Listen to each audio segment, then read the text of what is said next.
Hello, everybody. This is Mike Naraki, director of Pistachio. And this is Joe Spadiford. I'm one of the concept artists on this. And as you can see, we're in a museum, an art gallery. Join us for a commentary.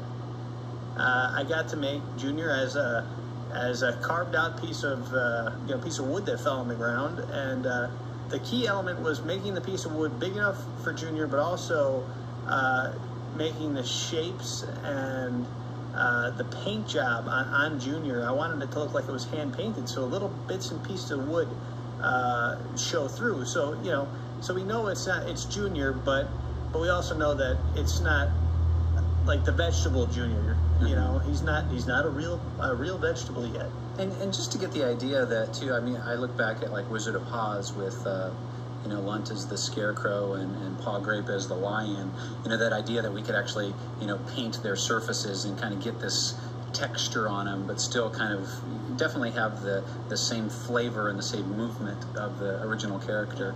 And then it was fun. So he just has a nice wood feel, and even in sound effects, Adam Frick, who did the sound design for the show, with Pistachio's hops, they're a little more wooden sounding as he hops around. So it kind of just gives him that a little bit of that flavor, which is great. Okay, so this time around we actually wanted to go for a more conventional looking take on the gelato character. And one of my first drawings was just we want to keep our costumes simple, we first started added hair back on to our characters way back when we actually did the oh yeah, that was Schoolhouse Polka. Yeah, the Schoolhouse Polka. So that was the first time I actually drew a mop of hair on Larry, and everybody was just like, oh, that can work. Mm-hmm. So hey, if we're painting Junior, we might as well put a mop of hair on Larry again. And I actually added that little hammer on the side, which I never thought of originally, but we actually used it as a staging element for Cricket. Yeah, so Khalil, it's a great place for Khalil to stand. So as he rides around with gelato, let's call the whole thing off. As he rides around with gelato, he just kind of hangs onto that mallet. So, but it's great because he just has a nice Italian sort of old world feel, and just a kindly father feel is what we were going for this character. So Joe did a great job pulling that off. He's back! Yay! It's our friend Khalil. So he plays the role of Cricket, which in the original book was an actual cricket, but we don't have an actual veggie cricket, and we just thought it'd be really fun to take the character of Khalil. There's so many parallels between Pinocchio and Jonah. That we thought it would really be, since we've already done Jonah, it'd be kind of fun to pull on those. And one of those with, obviously there wasn't a cricket in Jonah, but the character of Khalil was in Jonah, so we wanted to pull him into Pinocchio, into Pistachio, and give him sort of an Italian, just sort of a 19th century Italian feel. I know, it's not really hard to make this guy look Italian. He's already got that beautiful mustache, and all you got to do is put that cool Italian cap on him, and voila, there you go. Italian. So here are the ducks, and the ducks are really cool. We wanted to play off a parallel between the story of Pistachio and the parable of the lost sheep, and we needed to give Gelato some other children to attend. And Chuck Vollmer originally came up with the idea of, hey, what about ducks? So Chuck actually had a couple of ducks out in his land. Chuck is also a concept artist on Pistachio, and he had a couple of pet ducks, which were super, super cute. When I did the final design on it, I thought, well, what would be kind of cute is to kind of go back to VeggieTales roots and, King George and the Ducky. It was half based on one of Chuck's drawings, and then the other part of it, especially how I was handling the eyes and stuff like that, I wanted to kind of have a little throwback to what if one of those ducks actually walked around. And here is the fox. Of course, this is one of the main bad guys in the regular story of Pinocchio. And, our scallion characters are always sort of are good stand-in bad guys. And, using one of them as a fox is much easier than modeling a whole new fox. So, yeah. Joe just took a stab at, designing him as the fox and the cat with two of our scallion characters. Yeah, one of the things that we've done a lot of times just to make our characters take on like an animal look or something is, as if they went to a costume store and they, he has a strap like tied around his nose that makes it look like a fox's nose, and and just the basic costume, and probably a tail that's probably attached by some tape or something like that behind him. So it just kind of, it's kind of a fun way of drawing a character, because all of our characters are essentially, they all know they're on stage. Sure. So, we can take a real stage play feel to it. So, just put them in a costume. We don't have to really think that they're a real fox, but, hey, here's this scallion dressed up like a fox playing this part, and it does great. And the fun thing about this, too, which is what the animators added a really nice touch to, they actually animated his tail. Cool. And it just has a really nice, flow to it and overlap, and it just really adds to the characterization of him. So, initially we were thinking of it just as a straight costume, kind of static tail, but we were able to get a lot of acting out of it, which is really, really cool. These are Gelato's brothers. On the left we have Milano, in the middle is Espresso, on the right is Dorito. And these guys are just hilarious in the show. We wanted to, give just in the backstory of Gelato, kind of telling about where his brothers went when he was younger, and give him a reason to meet up with his brothers later in the whale. But Joe, you drew these 3 characters as his brothers, and it was just immediately oh yeah, we got to do that. We had brought Larry had introduced his 3 brothers to Bob in a previous episode, but they had been designed. We didn't have really any design budget for them, and they had been done really quickly, so they were basically just different versions of Larry. So it was really great to go back and just, have that real character design with these guys. This is the color script for the show, and typically what we'll do is we'll take a scene from one scene in sequence throughout the whole film, and do a color key, which kind of you can look at it in a single page and sort of get the mood of the whole film, as you go from scene to scene. And this will help then give the lighting team direction in terms of what lighting and texturing as to how things should feel in each scene, and the direction of the light, and kind of the overall ambience and feel of the scene. And Chuck Vollmer, who's just amazing with color, just did a great job of putting out all these keys, and then what you see in the show is remarkably similar to this. It just really, really flowed across and came out in the final animation. This is what we do sometimes on the show, because it's the magic of movie making. We can take a set that we've used before and turn it into something entirely different. Well, not completely different. These are both inventors, but Blunders in Boo Booville, which was on Abe and the Amazing Promise, the inventor character that Larry played, kind of had his little, cottage, and we just thought that, we wanted a similar feel for Gelato's workshop, and so Joe went in and redressed a set that we had already had, so we were able to just pull out elements that worked and add to it, and just saved ourselves a lot of work. And yeah, like Joe mentioned, we'll do that a lot of times.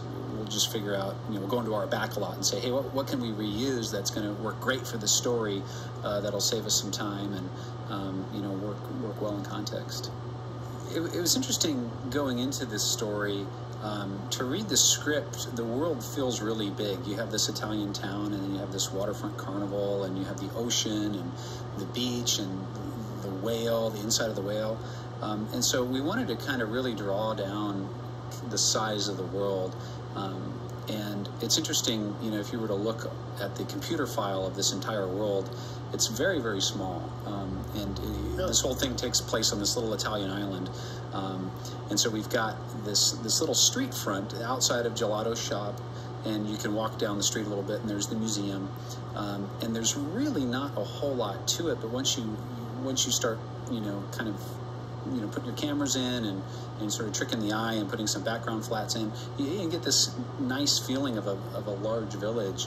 But the buildings were fairly modular, and we only made a few and then sort of dressed them up differently. Yeah. Chuck was really good about deciding which windows would be small, which windows would be big, which doors would go with which buildings, and mixing them up a lot. And in the same way that you design a character, you design a building, you design a house, and you keep certain things big and small just to give it a lot of character and charm. And Gelato is a wood carver, a toy maker, and so Joe just populated his workshop with little toy animals, and I see some inspirations from other shows there. Oh yeah, definitely. I wanted to do the Boo Bird. The Boo Boo Bird, or the Boo Boo Bird. Yeah, Boo Boo Bird. The pig from Wizard of Oz. Uh-huh. The chocolate bunny from Rack Shack and Benny. Uh-huh. And obviously the Jonah whale. Yep, and it looks Mike like actually Reginald. has a carved Jonah whale that looks almost exactly like this, only it's all wood, and it's beautiful. It's plaster. Yeah, it's the actual maquette that was made for the film itself. They actually, for the Jonah film, we actually made the whale in 3-dimensional plaster. One of our modelers did it that way before he built it on the computer, just to give himself a point of reference. Brilliant. And then the camel was sort of like Reginald from Jonah as well. Sort of like Reginald. And then a giraffe, because he was easy. When I first heard about these puppet characters, I was thinking, well, how do you do a puppet in a VeggieTale world? And I immediately thought of just big floppy-headed characters that kind of reminded me of some old shows that I used to watch when I was a kid, where it was just like you just see their mouth open, and there was no like cheek or anything movement there. It was just there was clearly a hand right behind it, opening and closing, almost like glorified sock puppets. And I always loved these little Punch and Judy plays where you see them in a lot of old period cartoons, and where it's basically one guy chasing another guy, or the wife chasing the husband and hitting him with a little rolling pin or something on the head because he's done something silly. And I just wanted to do something that was that had that look to it, and these were actually one of my favorite things. I think when I finished designing these, I actually sat back and was like, I want one. All right, here's the Rainbow of Fortune, which is the roller coaster game that Junior plays. It's sort of like Who Wants to Be a Millionaire meets a roller coaster.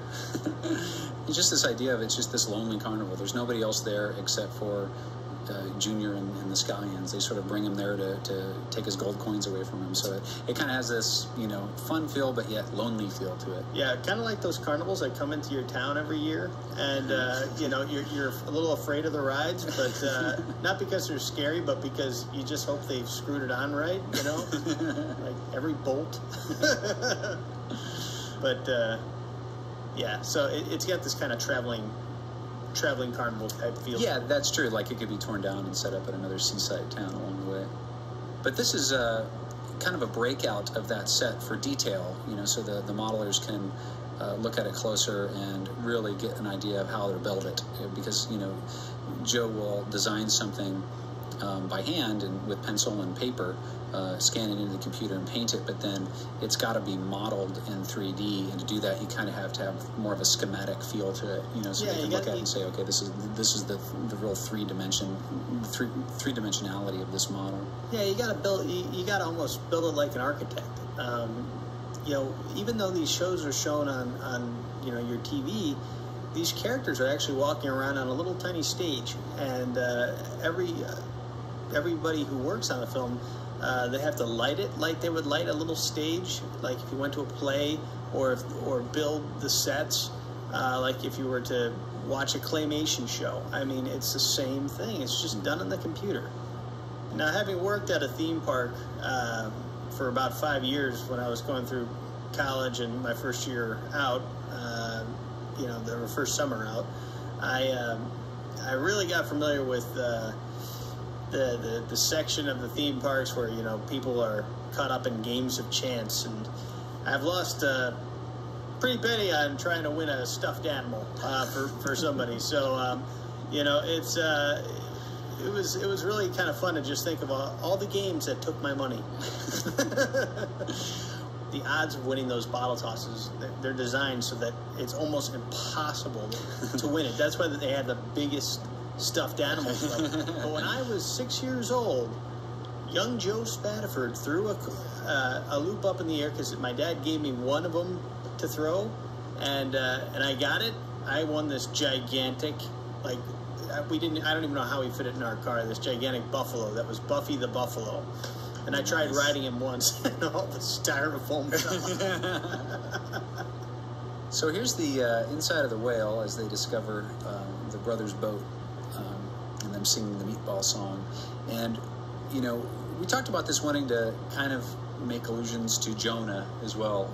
Obviously, you know, there's that parallel between the story of Jonah and Pinocchio and the whale, and, you know, we kind of wanted to have a flashback to a little bit of our Jonah interior of the whale scene. But, you know, in Jonah we had a huge, you know, choir of angels, and, you know, it needed to be much bigger, so we wanted to kind of bring it down into kind of a more cozier feel here. All right, well, thank you everybody, and for coming through the art gallery. Yeah, it's been a pleasure. I hope you liked the film, and it was a great time working on it.